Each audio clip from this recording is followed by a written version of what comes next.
আসসালামু আলাইকুম শাইখ ওয়ালাইকুম সালাতুল্লাহ। স্বামী মারা গেলে 4 মাস 10 দিন ইদ্যত পালন করতে হয়।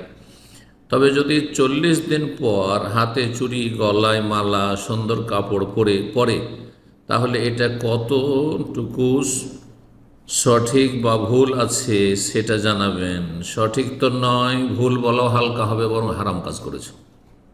40 দিনের সাথে কোনো সম্পর্ক নেই। 40 দিনের মূর্খ লোকদের কথা যে স্বামী মারা যাওয়ার পরে 40 দিন, না, 40 দিনের কথা কোথাও নেই। 4 মাস 10 দিনের কথা রয়েছে। সূরা বাকারা আয়াত নম্বর 234 আল্লাহ বলছেন, ওয়াল্লাযীনা ইউতাওয়াফাউনা মিনকুম, তোমাদের মধ্যে যারা ইন্তেকাল করবে, মারা যাবে, ওয়াযারুনা আজওয়াজান, তাদের স্ত্রীদেরকে ছেড়ে গেল, ইয়াতারাব্বাসনা বিআনফুসিহিন্না আরবাআতা আশহুরিন ওয়া আশরা, আর আরবাআতা আশহুরিন ওয়া আশরা, 4 মাস 10 দিন তারা অপেক্ষা করবে বিয়ে শাদী থেকে, বিয়ে শাদীর জন্য সাজগোজ থেকে, ভালো আকর্ষণীয় কাপড় চোপড় পরা থেকে, তারপরে অলংকার পরা থেকে, সুরমা লাগা থেকে, বাইরে যেখানে সেখানে বা এদের বাড়ি ওদের বাড়ি কোথাও ঘোরাঘুরি থেকে, রাত কাটানো থেকে।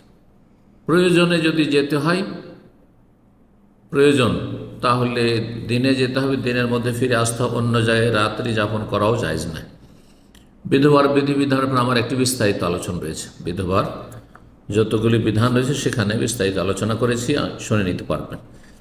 সুতরাং যেই মহিলা এই কাজ করেছেন অথচ তিনি বিধবা, 40 দিন পরে চুড়ি পরেছেন, গলায় মালা পরেছেন, অথবা ভালো আকর্ষণীয় কাপড় পরেছেন, সাজসজ্জা গ্রহণ করেছেন, মেকআপ লাগিয়েছেন, এরকম যদি কিছু করে থাকেন হারাম কাজ করেছেন, তার জন্য তওবা করা ফরজ। তওবা করবে, আল্লাহর কাছে ইস্তেগফার করবে, ক্ষমা চাইবে। আল্লাহ গফুরুর রহিম।